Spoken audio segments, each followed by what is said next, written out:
Hi friends, இன்றைக்கி நம்ம கிச்சனில் ஸ்வீட் பொட்டேட்டோ வச்சு ஹெல்த்தியான ஸ்நாக்ஸ் ரெசிபி தான் செய்ய போகிறோம். ரொம்ப க்ரன்ச்சியாக இருக்கும். அதுக்கு ஃபஸ்ட்டு பணியார பேனில் கொஞ்சமாக நெய் தடவி ரெடி பண்ணிக்கலாம். கப் கேக் மோல்டு இருந்தால் கூட ரெடி பண்ணி வச்சுக்கோங்க. பேனில் 50 ml அளவுக்கு தண்ணி சேர்த்துக்கிறேன். அதில் 25 கிராம் அளவுக்கு பனை வெல்லம் சேர்த்துக்கிறேன். 2 டேபிள் ஸ்பூன் அளவுக்கு சுகர், இது எல்லாத்தையும் சேர்த்து நல்லா மிக்ஸ் பண்ணி கொதிக்கட்டும். நல்லா கொதி வந்துருச்சு. இப்போ அதை வடிகட்டி ரெடி பண்ணி வச்சுக்கலாம்.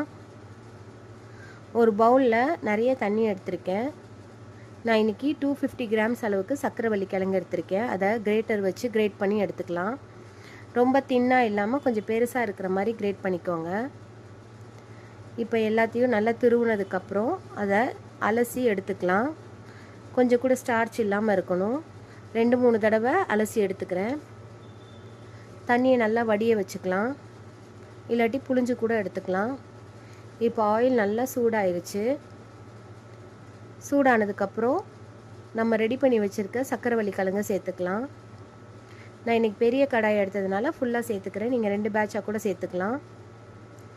ஃபுல் ஃப்ளேம்லேயே வச்சு ஃப்ரை பண்ணி எடுக்கணும். லைட்டாக ஃப்ரை ஆனதுக்கப்புறம் ஒரு தடவை மிக்ஸ் பண்ணிக்கிறேன். ஓவர் மிக்ஸ் பண்ணக்கூடாது, ஒன்றோட ஒன்று ஒட்டிக்கிறோம். இடையில லைட்டாக மிக்ஸ் பண்ணிக்கலாம். இப்போ நல்லா ஃப்ரை ஆயிடுச்சு. நம்ம ஏற்கனவே ரெடி பண்ணி வச்சுருக்க வெள்ளை தண்ணியில் இருந்து 3 டேபிள் ஸ்பூன் மட்டும் எடுத்துக்கிறேன். அதே இந்த மாதிரி கொஞ்சம் கொஞ்சமாக சேர்த்துக்கலாம். பேனில் ஒட்டிடுமோ, ஆயில் ஃபுல்லாக வீணாயிருமோன்னு பயப்பட தேவையில்லை. நானும் இது ஃபஸ்ட் டைம் தான் ட்ரை பண்ணுறேன். ரொம்ப சூப்பராக வந்துச்சு, அதனால தான் ஷேர் பண்ணுறேன். வெள்ளை தண்ணி சேர்த்ததுக்கப்புறம் ஓவர் மிக்ஸ் பண்ணாமல் ஜென்டிலாக மிக்ஸ் பண்ணி விடுங்க. ஆயிலில் உள்ள பபுள்ஸ்லாம் அடங்கினதுக்கப்புறம் ஒரு ஸ்டெய்னர் வச்சு வடிகட்டி எடுத்துக்கலாம். சூடாக இருக்கும்போதே நம்ம ரெடி பண்ணி வச்சுருக்க பணியார பேனில் சேர்த்துக்கிறேன். நீங்கள் கொஞ்சம் கொஞ்சமாக கூட எடுத்து ஃபில் பண்ணிக்கலாம்.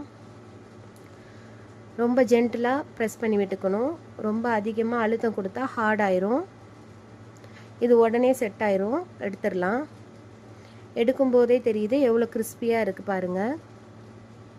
நம்ம சுகர் சேர்த்ததுனால ரொம்ப ஷைனிங்காக இருக்கும். இப்போ ரொம்ப கிறிஸ்பியான க்ரன்ச்சியான ஸ்நாக்ஸ் ரெடி ஆயிடுச்சு. சாப்பிட்டு என்ஜாய் பண்ணலாம்.